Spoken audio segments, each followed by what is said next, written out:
हाँ जी। अब अभी तक हमने जो बात करी थी वो हमने क्वांटम मॉडल की करी थी, जिसमें आपने डी ब्रॉगली को पढ़ लिया था, हाइजेनबर्ग अनसर्टेनिटी प्रिंसिपल को भी पढ़ लिया था। अब क्वांटम मैकेनिक्स में एक इक्वेशन आई थी जिसको श्रोडिंगर वेव इक्वेशन कहते हैं। इस इक्वेशन को हम श्रोडिंगर वेव इक्वेशन कहते हैं। शॉर्ट फॉर्म में हम इस इक्वेशन को इस प्रकार लिखते हैं। शॉर्ट फॉर्म में हम इस इक्वेशन को इस प्रकार लिखते हैं। अब है क्या, मैं बताती हूं। एच को हम लोग हैमिल्टोनियन ऑपरेटर कहते हैं। एच को हम लोग हैमिल्टोनियन ऑपरेटर कहते हैं। ये इस ऑपरेटर का नाम है। अब कहोगे ये कितना अजीब सा नाम है, कुछ है नहीं। टोटल एनर्जी के ऑपरेटर को हैमिल्टोनियन ऑपरेटर कहते हैं। जो भी ऑपरेटर टोटल एनर्जी के साथ डीलिंग करेगा, टोटल एनर्जी का मतलब क्या होता है, that is sum of kinetic plus potential. That is sum of kinetic plus potential. जो भी काइनेटिक और पोटेंशियल एनर्जी दोनों को मिलाकर टोटल एनर्जी की डीलिंग करेगा, वो तेरा ऑपरेटर हैमिल्टोनियन ऑपरेटर है। That's it. Kinetic plus potential की डीलिंग एक साथ होना, वो जो तेरा ऑपरेटर होता है, जो ये डीलिंग करता है, उसको हैमिल्टोनियन ऑपरेटर कहते हैं। क्लियर। अब ये ऑपरेटर है क्या भला? ऑपरेटर का काम है, ये ऑपरेटर किसी फंक्शन पे ऑपरेट होगा। Operator operates on a function. What is operator? Operator operates on a function. ठीक है। अब वो फंक्शन क्या है आपका? साई। वो आपका फंक्शन क्या है बेटा? Sai. H is Hamiltonian operator. This operator operates on function psi. This operator operates on function psi. अब ऑपरेट करके देगा क्या? वैल्यू देगा यार। किसकी? ऑपरेटर किसका था? टोटल एनर्जी का। वैल्यू किसकी देगा? टोटल एनर्जी की। अगर ये ऑपरेटर काइनेटिक का होता, वैल्यू किसकी देता? काइनेटिक एनर्जी की। अगर ये ऑपरेटर पोटेंशियल एनर्जी का होता, वैल्यू किसकी देता? पोटेंशियल एनर्जी की। अब तो ऑपरेटर ही टोटल का, तो वैल्यू किसकी देगा? टोटल एनर्जी की। That's it. क्लियर। तो what is operator? Operator operates on function. What is function? Sai is your function. And क्या करेगा? ऑपरेटर ऑपरेट करके फंक्शन पे वैल्यू देगा। किसकी? क्योंकि तू एनर्जी का ऑपरेटर था, तो एनर्जी की देगा। बट ऑब्वियस है।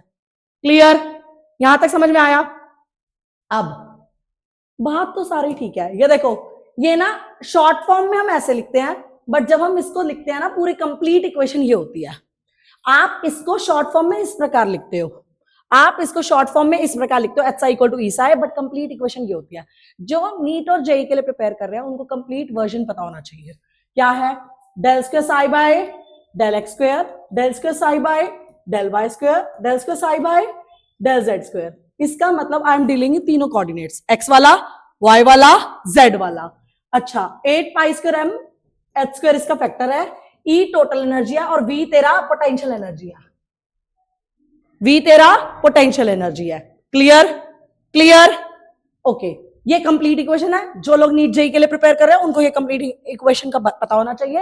एक्स वाई जेड तेरे कोऑर्डिनेट्स है, ये तेरी टोटल एनर्जी है, ये तेरी पोटेंशियल एनर्जी है। अब मैं तेरे को बता रही हूँ साई क्या बला है। सुन ले। साई, साई मैं अपनी नजर में पता क्या मान के चलती हूँ। अगर मेरी नजरों से देखोगे ना, तुम्हारे को बहुत इजी लगेगा। साई मेरी नजरों में जैसे तेरी लाइफ की तेरे साथ क्या घटना घटित होने वाली है। अब तेरे ऊपर ये पल भारी आने वाला है, ओहो अब तेरा ये वाला टाइम बहुत अच्छा है, सब कुछ अच्छा अच्छा होगा तेरे साथ, ओहो अब तेरे साथ ये होने वाला है, माय गॉड अब तो पक्का फंसेगी कहीं ना कहीं, ओ माय गॉड। ये सब तेरी सारी बातें कहाँ लिखी हुई है? तेरी जन्म कुंडली में। तेरी जन्म कुंडली में लिखी हुई है ना ये सारी बातें, कि कौन सा पल तेरे लिए अच्छा है, कौन सा ग्रह तेरे लिए बेटर है, कौन सा क्या तेरे साथ कब क्या होगा। वैसे ही एक एटम के अंदर जो तेरा इलेक्ट्रॉन है ना, एक एटम के अंदर क्या है? इलेक्ट्रॉन। एक एटम के अंदर जो तेरा इलेक्ट्रॉन है, उसकी सारी इंफॉर्मेशन इस साई के अंदर छुपी हुई है। एक एटम के अंदर जो तेरा इलेक्ट्रॉन है, उस इलेक्ट्रॉन की सारी इंफॉर्मेशन ये साई कैरी, ये जो वेव फंक्शन साई है ना, ये कैरी करता है। क्लियर। तो it carries all the information about electron in an atom. Significant हुआ या नहीं हुआ? हुआ। मानते हो या नहीं? जिसको एक इलेक्ट्रॉन के बारे में, एटम के अंदर के जो इलेक्ट्रॉन है उसके बारे में सब इंफॉर्मेशन है, तेरे को कुछ भी निकलवाना ना, उसके पास जा, साई से पूछ ले, बताइयो बता देगा, बताइयो बता देगा। क्लियर। तो Sai carries all the information about the electron in an atom. Sai carries all the information about an electron in an atom. समझी मेरी बात? तो वो उसकी जन्म कुंडली ना होगी जिसके बारे में सब कुछ पता है उसको। तो मैं ये मानती हूँ भैया साई तो जन्म कुंडली है। जैसे तेरे बारे में सबको तेरी जन्म कुंडली को पता है ना, वैसे साई के अंदर इलेक्ट्रॉन के बारे में सारी इंफॉर्मेशन है। क्लियर। क्लियर। अच्छा, लेकिन जब हम साई को पढ़ते हैं ना, ये कुछ ऐसी होती है, where A and B are your real number, iota is your imaginary. Iota क्या होती है? इमेजिनरी। भैया तेरे अंदर तेरी क्या इमेजिनेशन चल रही है, मैं कैसे समझू? तेरे अंदर आयोटा है, ठीक है, साई के अंदर क्या छुपा हुआ है? आयोटा। तेरे अंदर तेरी क्या इमेजिनेशन चल रही है? इतनी थोड़ी मैं वो कि मैं सब कुछ समझ लूंगी, तेरी इमेजिनेशन थोड़ी समझ सकती हूँ मैं। इंफॉर्मेशन कैरी कर रहा है ये सब कुछ, अब इससे वो इंफॉर्मेशन निकलवानी है, आयोटा कैरी कर रहा है, कैसे निकलवाऊं? इमेजिनेशन है उसमें, तो नहीं कर सकती ना। इसलिए साई से हमारे को सिग्निफिकेंस नहीं मिल पाता क्योंकि उसके अंदर आयोटा है। आयोटा मींस इमेजिनरी टर्म्स, इसलिए मैं ना जान के साई का स्क्वायर कर देती हूँ। मैं जान के साई का क्या कर देती हूँ? Square. What is Sai square? Sai square को मैं ऐसे लिखते हैं केमिस्ट्री में, साई साई स्टार, मतलब उसका कॉन्जुगेट। साई इंटू में साई स्टार, साई स्क्वायर हम कैसे लिखते हैं? Psi psi star. What is psi? अभी बताया था तेरे को, A plus iota B. What is psi star? A minus iota P. Maths का फॉर्मूला लगा, A plus B A minus B का, A square minus B square. अभी आपने पढ़ा होगा आयोटा स्क्वायर -1 होता है, आयोटा स्क्वायर -1 होता है। माइनस माइनस क्या हो गया बेटा? प्लस। बन गई ना रियल? वाह, बन गई ना रियल? तो हम लोग सारा सिग्निफिकेंस उसका साई स्क्वायर से निकलवाते हैं क्योंकि वो रियल बन जाती है। लेकिन नॉर्मल साई में ना आयोटा टर्म है, इमेजिनेशन टर्म है, इसलिए Sai carries all the information, ये बात सच है। लेकिन जो साई स्क्वायर है ना, वहां से उगलवाते हैं हम लोग क्योंकि उसमें आयोटा नहीं है, उसमें आयोटा नहीं है। समझ गए? तो तुमसे पूछेगा what is the physical significance of Sai square, तो तेरे को ये बताना है, सुन लो मेरी बात। It tells about probability of finding electron around an atom. It tells us about probability of finding electron around an atom, Sai square. समझ गए? और तेरे से कोई पूछे व्हाट इज साई, तो Cairo it is the wave function which carries all the information about electron. समझ गए मेरी बात? तो मैंने ये सारा लिखा हुआ है, देखो आ जाओ आ जाओ। When Schrodinger wave was solved hydrogen atom के लिए, तो उसने मेरे को एनर्जी की वैल्यू दी थी। वो जो एनर्जी की वैल्यू है उसको हम आइगन वैल्यू कहते हैं। जो वो फंक्शन पे अप्लाई किया गया था उसको आइगन फंक्शन कहते हैं। वेव फंक्शन और उसकी कॉरेस्पॉन्डिंग एनर्जी स्टेट। अच्छा, साई ना, साई है ना, जो ये क्वेश्चन जेई में बहुत बार आ चुका है, कम से कम 3-4 बार तो मैं देख चुकी हूँ। साई ना, आप क्वांटम नंबर पढ़ने वाली है अभी तू, नेक्स्ट टॉपिक है आपका क्वांटम नंबर। हमारे क्वांटम नंबर 4 होते थे, N L M S, N L M S. Psi अब तेरे इंफॉर्मेशन कैरी करता है, तो साई ना तेरे को इन क्वांटम नंबर की वैल्यू प्रोवाइड कर देता है, लेकिन ये ना सिर्फ 3 क्वांटम नंबर की वैल्यू प्रोवाइड कर सकता है। सुन लो, चौथे की नहीं करता।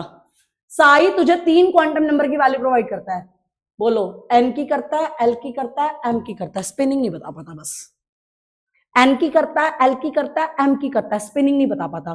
तो मैं तेरे से ये पूछ सकती हूँ, साई कौन सा क्वांटम नंबर की डिस्क्रिप्शन नहीं देता? एस। स्पिन क्वांटम नंबर की नहीं देता, याद रखियो।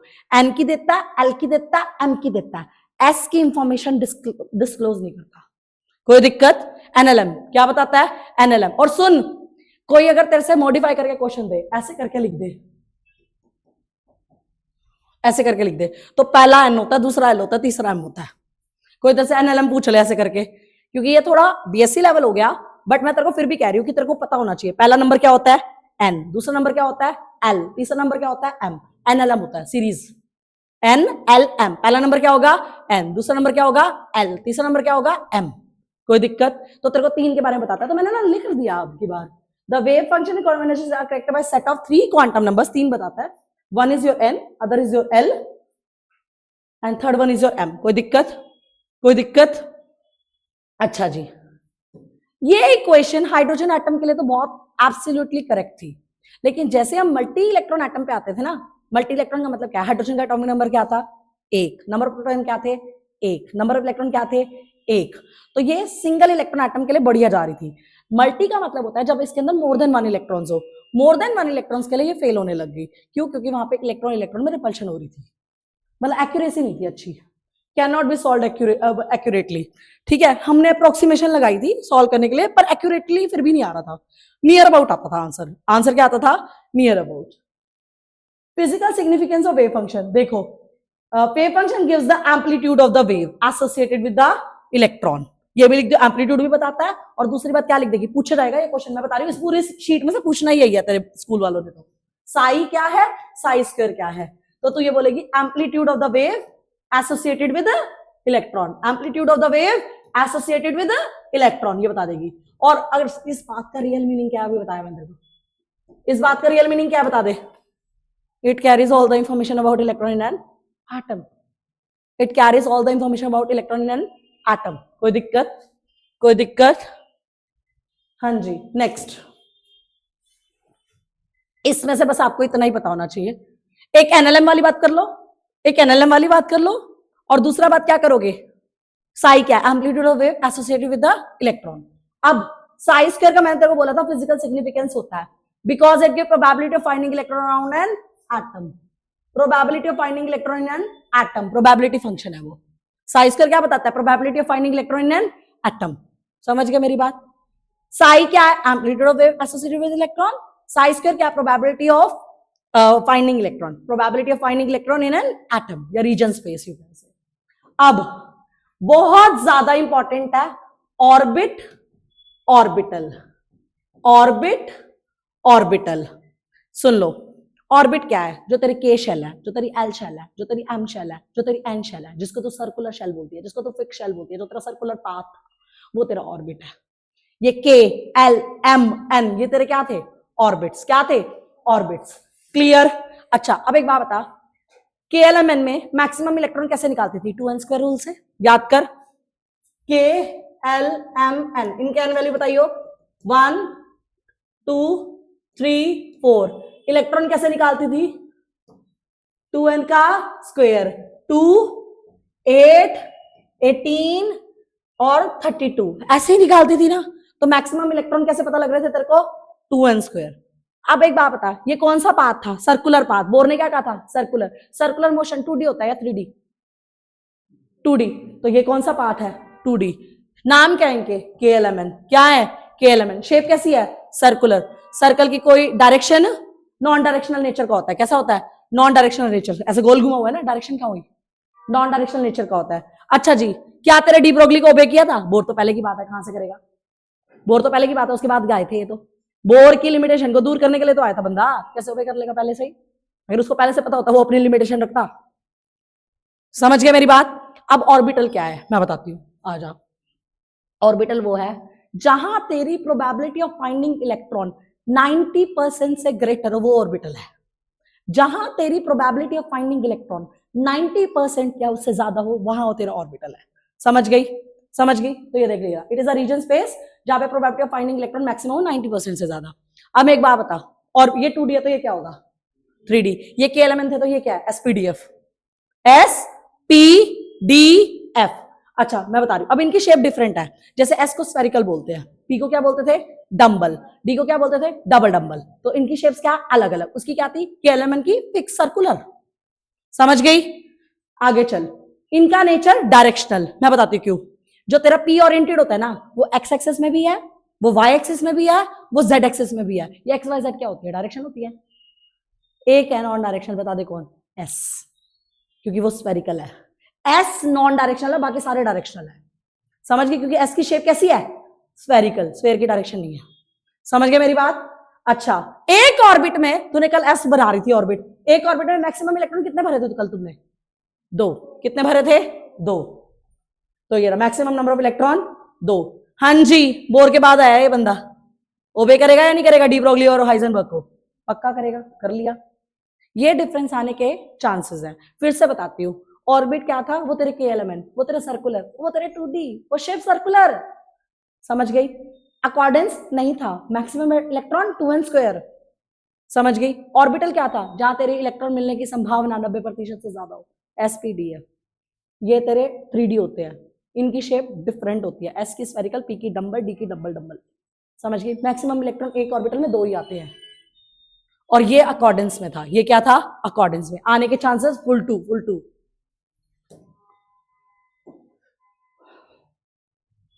हाँ जी, इसी के साथ बहुत बढ़िया टॉपिक जिसको हम लोग क्वांटम नंबर्स के नाम से जानते हैं। पहली बात, ये हमारी लाइफ में आया क्यों था क्वांटम नंबर, मैं आपको बता रही हूं। जिन्होंने भी आगे आपने अगर मान लो बीटेक वगैरह करनी हो, या आपके लाइफ में दोबारा केमिस्ट्री आई, ये क्वांटम नंबर जरूर आते हैं, जरूर आते हैं क्वांटम नंबर। मतलब इसका रोल पूरा है। Quantum number is the set of 4 numbers N, L, M, S. N, L, M, S. These are the set of four numbers which give complete information about electron. This is the set of four numbers N, L, M, S which give complete information about electrons. Clear? Clear? समझ में आ गया? Set है 4 number का जो तेरे को सब कुछ बता देगा, सीधी बात, डिस्क्रिप्शन देगा. समझ गया? ठीक है. इसी के साथ मैं पहला quantum number, principal quantum number start कर रही हूं जो कि मेन शेल को बताता है. तूने अगर किसी के घर जाना है तो सबसे पहले क्या पूछेगी? तेरी मेन लोकेलिटी क्या है? कहाँ रहते हो आप? सेक्टर में रहते हो? अच्छा. हुड्डा में रहते हो? अच्छा. एल्टिको में रहते हो? अच्छा. मेन लोकेशन पूछोगे ना तुम, मेन लोकेशन पूछोगे ना, आप कहाँ रहते हो. समझ गए? तो ये मेन शेल बताता है. क्या बताता है बेटा? Main shell. क्या बताता है? Main shell. सुन लो, K L M N. N value क्या होती है? 1 2 3 4. 1 2 3 4. कोई दिक्कत? 1 2 3 4. कोई दिक्कत? अब आ जा भाई. अगर अब मेरे को ये मेन शेल पता लग गई, तू 1 शेल में रहती है या 2 शेल में रहती है या 3 शेल में रहती है या 4 शेल में रहती है या 5 शेल में रहती है, के में रहती है, एल में रहती है, एम में रहती है, एन में रहती है, ओ में रहती है, पी में रहती है, कहाँ रहती है, पता लग गया. पता लग गया. अब इसके बाद क्या पता लगा सकती हूँ? मेरे को मेन शेल पता लग गया. तेरे को पता है, अगर तूने मेरे को मेन शेल बता देना, मैं तेरे घर का रेडियस बता दूंगी, मैं तेरे घर की वेलोसिटी बता दूंगी, मैं तेरे घर की एनर्जी बता दूंगी, मैं तेरे घर के कितने लोग रहते हैं ये भी बता दूंगी. समझ गए? मतलब बस मेरे को तो देखना था तू कौन सी गली में रहती है, K L M N O P. बस बता दे तू मुझे कहाँ रहती है. मैं तेरे घर का रेडियस भी बता दूंगी, मैं तेरे घर के लोग भी बता दूंगी, मैं तेरे घर की एनर्जी भी बता दूंगी, मैं तेरे घर की वेलोसिटी भी बता दूंगी, मैं तो तेरे घर का एंगुलर मोमेंटम भी बता दूंगी. समझ गए मेरी बात? कैसे? आजा ऐसे. भाई number of electron, total electron 2n² से पता लगता है. किससे पता लगता है? 2n². अब देख, शेल मेरी n है. शेल मेरी क्या है? n. बहुत ध्यान से समझना, बहुत इजी है. 1 2 3 4. कोई दिक्कत? 1 2 3 4. आ जा. इलेक्ट्रॉन 2 इंटू 1 का स्क्वायर बोल दे 2. इसका मतलब के वाली लाइन में 2 बंदे पर जगह रह सकते हैं. 2 बंदे. तो घर के बंदे कितने हो गए? 2. आ जा. 2 इंटू 2 का स्क्वायर कितना हो गया? 8. बेटा जी 2 इंटू 3 का स्क्वायर कितना हो गया? 18. 2 इंटू 4 का स्क्वायर कितना हो गया? 32. पता लग गया टोटल इलेक्ट्रॉन के बारे में आपको? पता लग गया टोटल इलेक्ट्रॉन के बारे में आपको? अब आ जा. अब तो मेरे को तेरे घर का रेडियाई देखना है कितना बड़ा है, पता लग जाएगा. सुन ले, रेडियाई देख, ए नॉट एन स्क्वायर है. क्या फॉर्मूला है? A naught N square. A naught कितना होता है? 52.9 पिकोमीटर. ए नॉट कितना होता है? 52.9 पिकोमीटर. डन. आ जा, ए नॉट की फॉर्मूला निकालते हैं. Are N. सुन ले, 1 का स्क्वायर ए नॉट. आंसर क्या आ गया? ए नॉट. 2 का स्क्वायर 4 ए नॉट. 3 का square 9 A not. 16 A not. पता लगा दिया मैंने तेरे घर का रेडियाई. अगर मेरे को एग्जैक्ट वैल्यू चाहिए तो मैंने तेरे को ए नॉट की टर्म्स में बताया, लेकिन तेरे को एग्जैक्ट चाहिए, कर ले 52.9 से मल्टीप्लाई. क्लियर? मैंने कहा था ना रेडियाई भी बता दूंगी. तो बता तो सही, के में रहता है, एल में रहता है, एम में रहता है, एन में रहता है. आगे का पता लगाना मेरा काम है. क्लियर? क्लियर? अब आ जा एनर्जी. देखो एनर्जी, Z का मतलब होता है एटॉमिक नंबर, N का मतलब होता है शेल नंबर. ठीक है. अब मैं हाइड्रोजन लेके चल रही हूँ. क्या लेके चल रही हूँ? हाइड्रोजन. तो सबका Z1 होगा. 1311.8 को हम लोग जनरलाइज करके 1312 लिख देते हैं. क्या लिख देते हैं? 1312. 1312 1 का स्क्वायर, 1312 2 का स्क्वायर 4, 1312 3 का स्क्वायर 9, 1312 16. कोई दिक्कत? कोई दिक्कत? किलो जूल पर मोल इज द यूनिट. कोई दिक्कत? अगर इलेक्ट्रॉन वोल्ट पर एटम में चाहिए हो तो 13.6 इज द फैक्टर. ये 13.6 हो जाता है 1312 की जगह. क्लियर? अब मुझे तो तेरे घर की वेलोसिटी देखनी है, वहां जो इलेक्ट्रॉन रहता होगा कैसे घूमता होगा. आ जा. 2.19 into 10 to the power 6 1, 2.19 into 10 to the power 6 2, 2.19 into 10 to the power 6 3, 2.19 into 10 to the power 6 4. तो देख ले, शेल पता लगता है कितना कुछ निकल जाता है. उसकी वेलोसिटी निकल जाती है, उसकी रेडियाई निकल जाती है, उसकी एनर्जी निकल जाती है. इनफैक्ट आप उसके घर के बंदे भी बता पा रहे हो, मतलब total number of electrons. Clear? अब आता है एंगुलर मोमेंटम। भैया एंगुलर मोमेंटम एमवीआर को कहते हैं। एच तेरा कांस्टेंट है जिसको प्लैंक बोलती थी, जिसकी वैल्यू 6.6 × 10⁻³ थी, और पाई तुझे पता 3.14 होता है। आ जा 1h/2 पाई, 2h/2 पाई, 3h/2 पाई, 4h/2 पाई। NH/2 पाई होता है ना एंगुलर मोमेंटम। एन को पुट करती जा 1 2 3 4, खत्म। मैं कुछ नया थोड़ी कर रही हूं। 1 2 3 4। कोई दिक्कत? कोई दिक्कत? आ गया समझ? क्लियर है? इसी के साथ आपका पहला क्वांटम नंबर खत्म, जो कि मेन लाइंस बताता है, मेन शेल बताता है। आप के वाली लाइन में रहते हो, एल वाली लाइन में रहते हो, एम वाली लाइन में रहते हो, एन वाली लाइन में रहते हो। वहां का पता लगते ही मुझे तेरे टोटल नंबर ऑफ इलेक्ट्रॉन पता लग जाते हैं, मुझे तेरी रेडियस पता लग जाता है, मुझे तेरी वेलोसिटी पता लग जाती है, मुझे तेरी एनर्जी पता लग जाती है, मुझे तेरा एंगुलर मोमेंटम पता लग जाता है। क्लियर? क्लियर?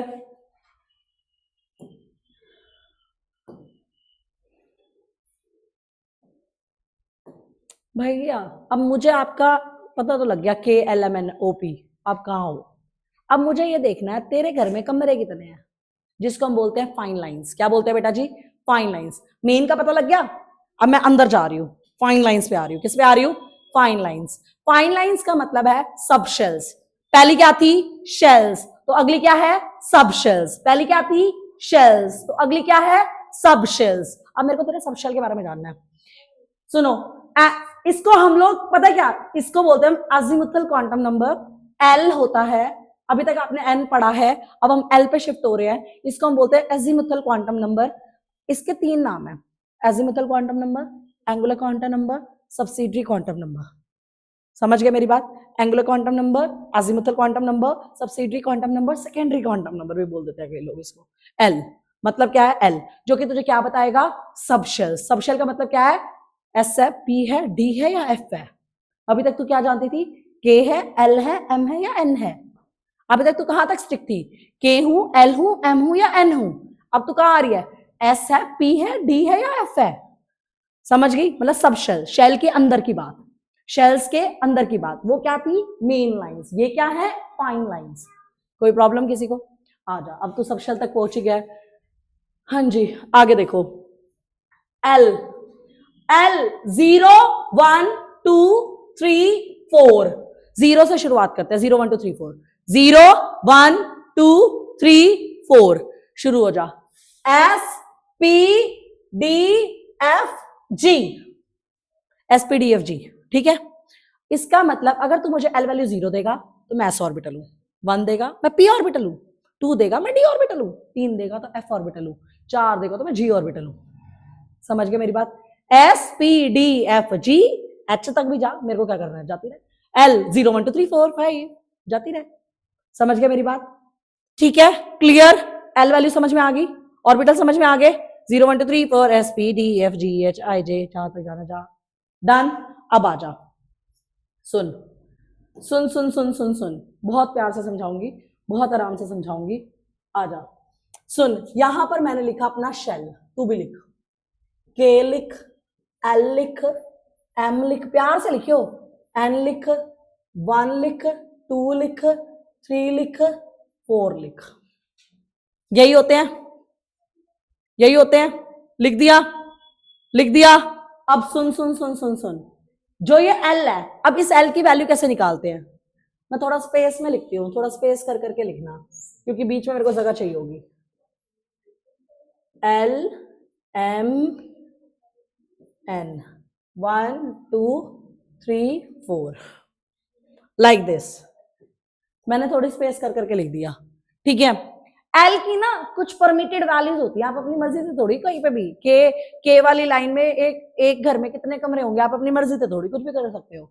कुछ परमिशंस होती हैं, ठीक है ना, परमिटेड वैल्यूज होती है। कुछ क्या होती है?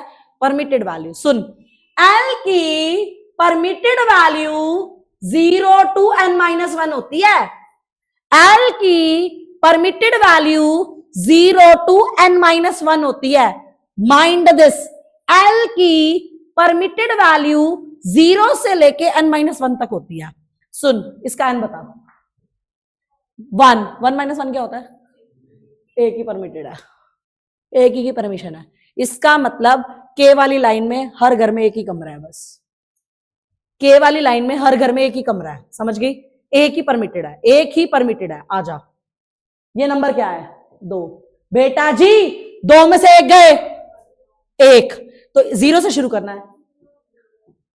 इसका मतलब इस घर में 2 कमरे परमिटेड है, 2 कमरे परमिटेड है, एक 0 वाला और एक 1 वाला, समझ गई? आजा 3, 3 माइनस 1 क्या होता है? 2, 0 वाला कमरा ले ले, 1 वाला कमरा ले ले, 2 वाला कमरा ले ले, 3 कमरे परमिटेड है, समझ गई? आगे चल, 4 है तो 0 1 2 3, 4 कमरे परमिटेड है। तो इसका मतलब देख रही है ब्यूटी के शेल 1 कमरा भी 1, सारी लाइन में कमरे 1 1 है। एल शेल 2 कमरे 2 2 वाले घर, एम 3 3 कमरे वाले घर, एन 4 4 कमरे वाले घर। तो इनके सब शेल्स कितनी होंगी? जितने उसके शेल का नंबर है। इनकी सब शेल्स कितनी होंगी? जितने इनके शेल का नंबर है। ब्यूटी देख, ब्यूटी समझ रही है? अब देख, सुन, आगे चल, एक चीज और समझाती हूँ, सुन सुन सुन सुन सुन, भागियो मत, सुन। 0 का मतलब एस, 0 का मतलब एस, 1 का मतलब पी, 0 का मतलब एस, 1 का मतलब पी, 2 का मतलब D, S P D F. कोई प्रॉब्लम? 0 का मतलब एस, 1 का मतलब पी, 2 का मतलब डी, ऐसे जाएगी। कोई दिक्कत? कोई दिक्कत? अब देख, सेटिंग करनी है, बढ़िया सेटिंग करेंगे, बढ़िया वाली। सुन, फर्स्ट लाइन का एस तो क्या बन गया? 1s notation, 2s 2p, 3s 3p 3d, 4s 4p 4d 4f। हमने कमरों को नोटेशन दे दी, हमने कमरों को नोटेशन दे दी। कोई दिक्कत? कोई दिक्कत? कोई दिक्कत?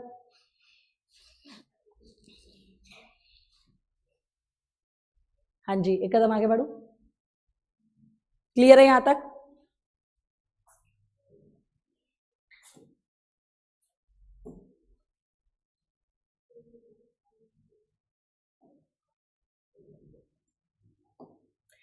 आपको अगर एक बात बता दूं, जैसे अब 4 है, 4 वाले में क्या क्या मिला? 4s मिला था, 4p मिला था, 4d मिला था, 4f मिला था। तो जैसे जैसे ये एल वैल्यू बढ़ रही है ना, इनकी एक पर्टिकुलर शेल में एनर्जी भी बढ़ती जाती है। कहने का मतलब है 4f की एनर्जी क्या होगी? ज्यादा एज कंपेयर टू 4d की। अपनी पर्टिकुलर शेल में, यानी कि 4th नंबर की शेल है, 4th नंबर की शेल में तू एल वैल्यू बढ़ाएगा ना, तो इसकी एनर्जी भी बढ़ेगी। समझ गई? ये बात बता रहा है। कोई दिक्कत? भैया ऑर्डर करवाता है तुमसे एमसीक्यू में, फिर तुम फंसते हो। यहीं से क्वेश्चन आएगा, ये मेरी गारंटी है। लेकिन तुम्हारे को ये चीजें सेट करनी पड़ेगी, क्योंकि ब्रीफ है। एस है, पी है, डी है, एफ है, पर्टिकुलर शेल में एनर्जी को अरेंज कर दे, तो जिसकी एल वैल्यू ज्यादा उसकी एनर्जी भी ज्यादा। क्लियर? क्लियर? अब सुन, ये बताती हूँ एंगुलर मोमेंटम कैसे निकालते हैं।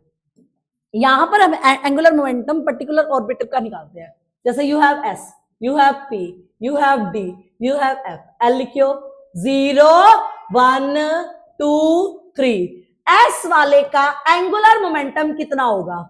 h/2 root 0 into 0 plus 1, 0 into anything is 0। क्या आएगा एंगुलर मोमेंटम? 0। कोई दिक्कत? तो एस ऑर्बिटल का एंगुलर मोमेंटम 0। समझ गया? अब आ जा इसमें, अब आ जा, इसका तो 0 आ गया। सुन, 1 इंटू 1 प्लस 1 कितना बनेगा? √2। क्या बनेगा? √2 h/2 पाई। कोई दिक्कत? आजा अगला करियो, 2 रखना है, कितना बन रहा है? 2 इंटू 3 6। क्या बोलूं? √6 h/2 पाई। आगे चलियो थोड़ा सा, अब क्या रखे? 3। अच्छा, 3 इंटू 4 कितना हो गया? √12 h/2 पाई। कोई दिक्कत? कोई दिक्कत? क्लियर है यहां तक? पक्का? आगे बढ़े, आ जाओ भाई। अगला है जी मैग्नेटिक क्वांटम नंबर। अगला है जी मैग्नेटिक क्वांटम नंबर, इसको हम एम बोलते हैं। ठीक है? अब ये तेरे को ओरिएंटेशन बताएगा, तेरे कमरे किस तरीके से ओरिएंटेड है। ये तेरे को क्या बताएगा? Orientation. How they are oriented, how they are oriented. तेरे से पूछे एन का काम क्या था, तू कहेगी मेरे को एन बताता था मेन शेल। एल का काम क्या था, सब शेल्स। अब तेरे को ये सब शेल से ऑर्बिटल का पता लगता है। 0 सब शेल का मतलब एस ऑर्बिटल, 1 सब शेल का मतलब पी ऑर्बिटल, 2 सब शेल का मतलब डी ऑर्बिटल, 3 सब शेल का मतलब एफ ऑर्बिटल। कोई दिक्कत। एन बताता है मेन शेल, एल बताता है सब शेल, एम बताता है ओरिएंटेशन। एम क्या बताता है, ओरिएंटेशन। ओरिएंटेशन सुन लो मेरी बात, सुन लो। अब किसी के अंदर नंबर ऑफ ओरिएंटेशन तुझे निकालनी है तो इसका डायरेक्ट फॉर्मूला होता है, किसी के अंदर तेरे को नंबर ऑफ ओरिएंटेशन निकालनी है तो इसका डायरेक्ट फॉर्मूला होता है 2l+1। किसी के अंदर नंबर ऑफ ओरिएंटेशन निकालनी है, इसका डायरेक्ट फॉर्मूला होता है 2l+1। क्या फॉर्मूला होता है, 2l+1। क्या फॉर्मूला होता है, 2l+1। देखो फॉर एग्जाम्पल, इसके लिए मुझे वो चाहिए एक plane sheet, please wait 1 minute,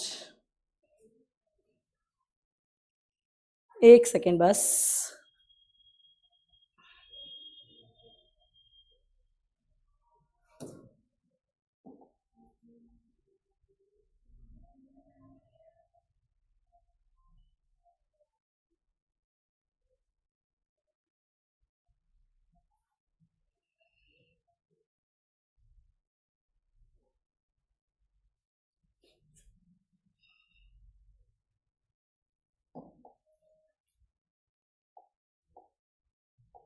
हाँ जी, सपोज मैंने यहां पे किसी का एन लिखा, एन यहां पे लिखा मैंने शेल, यहां पे लिखा शेल, यहां पे लिखा एन, ठीक है, यहां पे लिखा उसकी एल वैल्यू जो कि परमिटेड थी 0 to n-1।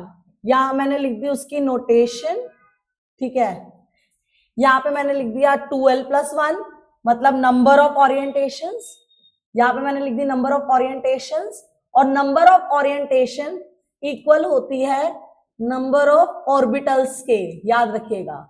अब twice the number of orientation, कहने का क्या मतलब है twice the number of orientation, यानी कि 2 × 2l+1।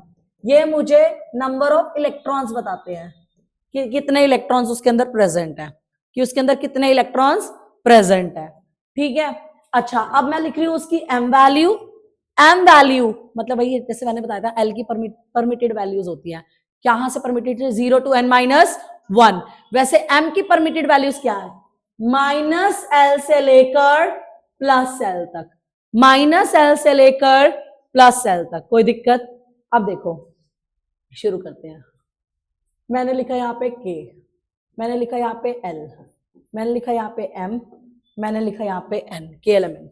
कोई दिक्कत। 4 डिस्कस करूंगी, एक k का करूंगी, एक l का करूंगी, एक m का करूंगी, एक n का करूंगी। कोई दिक्कत। लिख इनकी n वैल्यू। यहां तक किसी को कोई प्रॉब्लम, लिख दी n वैल्यू, डन। अब आ जा 0 to n-1 जाना। 1 - 1 क्या होता है, 0। 2 - 1 क्या होता है, 1, 0 से शुरू करना था। 3 - 1 क्या होता है, 2, 0 1 2। 4 - 1 क्या होता है, 3, 0 1 2 3। आ जा, इनके ऑर्बिटल की डिस्क्रिप्शन दे। क्या थी, s, क्या थी, s p s p d s p d f। कोई दिक्कत, कोई दिक्कत। दे इनको notation, 1s 2s 2p 3s प्यारा सा 3p प्यारा सा 3d 4s 4p 4d 4f। कोई दिक्कत। अब तुझे इसके नंबर ऑफ ओरिएंटेशंस देखनी है। नंबर ऑफ ओरिएंटेशन फॉर्मूला क्या बताया था, 2l+1। l क्या है, 0, 2 × 0 0, प्लस में 1 क्या आएगा, 1, 2 इंटू ये भी क्या आएगा, 1, क्योंकि 0 थी। l को 1 रख, 2 × 1 2, 2 + 1 2l+1 में वैल्यू रखो 1 3, 2 × 2 4 + 1 5, क्या बनेगा 1 3 5 7। कोई दिक्कत। ये इसकी ओरिएंटेशंस आ गई। किसी के अंदर कितनी ओरिएंटेशंस होती हैं, वो उसका ऑर्बिटल होता है, और वो ऑर्बिटल तेरे को कैसे पता लग रहा है, 2l+1 से। कैसे पता लग रहा है, 2l+1 से। जैसे कल आपने किया था, एस ऑर्बिटल में आप एक बना रहे थे ना, एक बना रहे थे ना बॉक्स, वो जो बॉक्स आप एक बना रहे थे वो कैसे पता लगा था, 2l+1 से। कैसे पता लगा था, 2l+1 से। कोई दिक्कत, कोई दिक्कत, क्लियर यहां तक। अब आ जा, अब ओरिएंटेशन पता लगी तो इलेक्ट्रॉन्स देखने थे, इसका डबल है, 2 1 जा 2, 2 1 जा 2, 2 3 जा 6, 2 1 जा 2, 2 3 जा 6, 2 5 जा 10, 2 1 जा 2, 2 3 जा 6, 2 5 जा 10, 2 7 जा 14। ये तेरे को टोटल नंबर ऑफ इलेक्ट्रॉन पता लग गए। एक जादू और बताऊं, आ जा, मेरे को जरा 2n² निकाल के दिखा। n बोरा, 2 × 1 का स्क्वायर 2, 2 × 2 का स्क्वायर बोलियो 8, 2 × 3 का स्क्वायर बोलियो 18। अच्छा, 2 × 4 का स्क्वायर, जादू बता दिया, आप भी बताते हो, रुक जा, आ जा। ये K लाइन थी ना, सुन, इसके अंदर टोटल इलेक्ट्रॉन कितने आ रहे हैं, कितने आ रहे हैं, 2, और इसके अंदर थे भी कितने, क्लियर, कैसे आ रहे हैं 2, पकड़ियो L को, देख करियो, 2 + 6 क्या बन रहा है, आगे आ जा M में,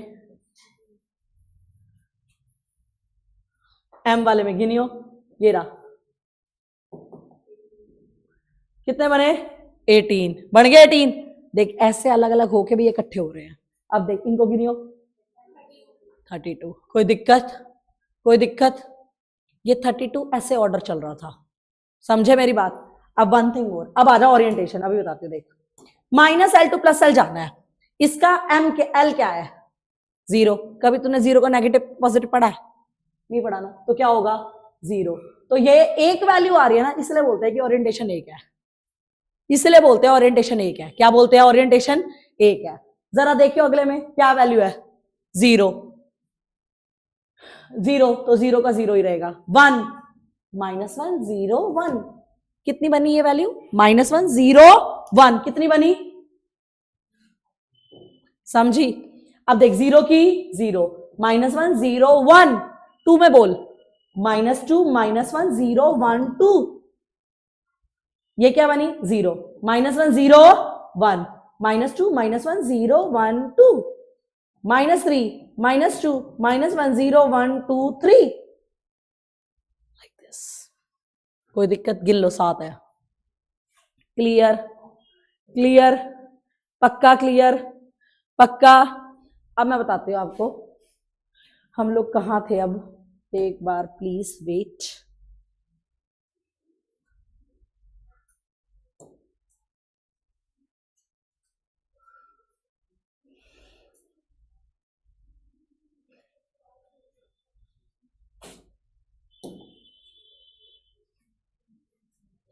हाँ जी, तो क्या आपको ये समझ में आ गई, M कैसे लिखा है, -L2 + L। ये क्लियर, ठीक है जी। सब शेल्स के बारे में इंफॉर्मेशन मिल गई, नंबर ऑफ ऑर्बिटल्स आपको पता लग गया, 2l+1 होता है। कितना होता है, 2l+1। क्लियर, पक्का क्लियर, ओरिएंटेशन समझ में आ गया। अब है आपका स्पिन क्वांटम नंबर। होता क्या है, अब ना न्यूक्लियस के अंदर जो इलेक्ट्रॉन प्रेजेंट होता है वो रिवॉल्व कर रहा होता है, ठीक है। जो न्यूक्लियस के अंदर इलेक्ट्रॉन प्रेजेंट होता है वो रिवॉल्व कर रहा होता है। इट कैन रिवॉल्व क्लॉकवाइज और it can revolve anticlockwise. So अगर वो क्लॉकवाइज रिवॉल्व करेगा तो इसकी वैल्यू क्या होगी, +12। अगर वो एंटी रिवॉल्व करेगा इसकी वैल्यू क्या होगी, -12। जो क्लॉकवाइज होता है उसको अप स्पिन से दिखाते हैं, जो एंटी होता है उसको डाउन स्पिन से दिखाते हैं। जो क्लॉकवाइज होता है उसको अप स्पिन से दिखाते हैं और जो एंटी क्लॉकवाइज होता है उसको डाउन स्पिन से दिखाते हैं। क्लियर, ठीक है।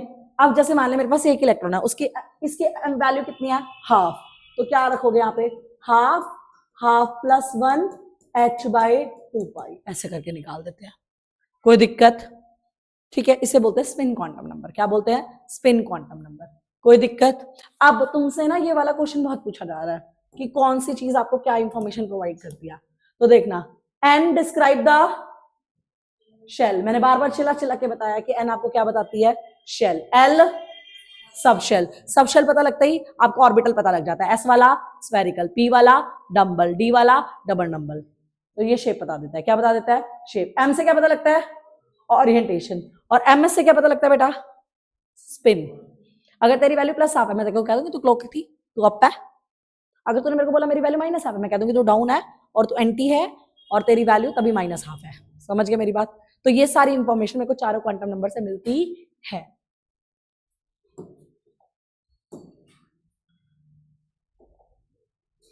अब प्लीज देखो, अभी आपने जो पढ़ा ध्यान से समझना, मेरे को आपको एक बात क्लियर करनी है, सुनना। जैसे आपको मैंने ये बताया था कि आपके पास कोई ऑर्बिटल है, सपोज ये मैंने एक एस ऑर्बिटल बनाया। मैंने कौन सा ऑर्बिटल बनाया? S orbital.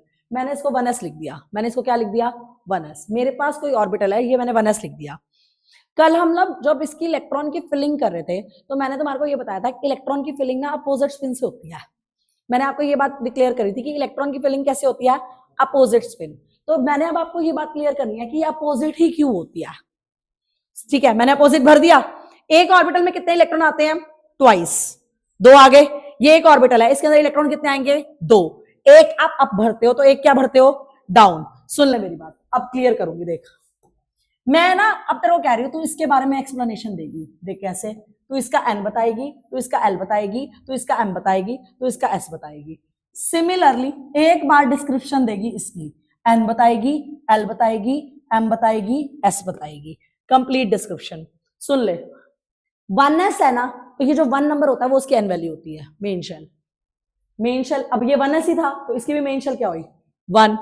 एल वैल्यू बोलियो 0 1 2 3, 0 1 2 3। एस टी डी एफ, तो तेरा बंदा कौन था? एस। इसकी एल वैल्यू क्या होती है? तो ये इसका भी बंदा है सीधा, इसने क्या करा है? और एम की वैल्यू क्या होती थी? याद कर, -L2 + L। एम की वैल्यू क्या होती थी? -L2 + L। अगर इसकी वैल्यू -L2 + L है तो ये 0 ही रहेगी ना, 0 ही रहेगी। एग्रीड। लेकिन जिसका स्पिन अप हो उसकी वैल्यू +हाफ, जिसकी स्पिन डाउन हो उसकी वैल्यू -हाफ, जिसकी स्पिन अप हो उसकी वैल्यू +हाफ, जिसकी स्पिन डाउन हो उसकी वैल्यू। क्लियर? क्लियर? अब मेरी बात सुनियो। अब मेरे को बता, एक साइंटिस्ट था पॉली एक्सक्लूजन प्रिंसिपल बोलते हैं इसको। इसने ये कहा था एक पर्टिकुलर ऑर्बिटल में 4 क्वांटम नंबर्स की वैल्यू सेम नहीं होनी चाहिए। 4 क्वांटम नंबर्स की वैल्यू सेम नहीं होनी चाहिए। It should not be same, it should not be same. इसने कहा था एक पर्टिकुलर ऑर्बिटल में 4 क्वांटम नंबर की वैल्यू सेम नहीं होनी चाहिए, नहीं होनी चाहिए, नहीं होनी चाहिए। अब देख, ये अभी ये सेम है, ये सेम है, पर ये सेम है, पर ये क्या होगी बेटा? डिफरेंट होगी ना, अपोजिट होगी ना। तो इससे ये बोला था कि 4 क्वांटम नंबर की वैल्यू सेम नहीं होनी चाहिए, तो 4th वन क्या हो गया? अपोजिट हो गया ना। अब एक बार मैंने केस ये लिया, देख मैंने ना दोनों ऐसे भर दिए जो कि रॉन्ग है, जो कि क्या है? रॉन्ग है। ठीक है, 1s ही था, 1s ही था। बोलियो N L M S, बोलियो 1 1 अब है। तो अगर सेम लेते हैं ओरिएंटेशन तो ये वाली वैल्यू भी क्या होगी? सेम। चारों क्वांटम नंबर क्या आ गए? सेम। तो फेल हो गया ना पॉली, इसलिए हम सीधे नहीं भरते या दोनों उल्टे भी नहीं भरते। क्यों? इस पर्टिकुलर केस में क्या आएगी? N 1 1 0 0 0 0, but this is -half. चारों क्वांटम नंबर क्या हो गए? लेकिन जब आप अपोजिट लेते हो तो चारों क्वांटम नंबर सेम नहीं है। समझ में आ गया?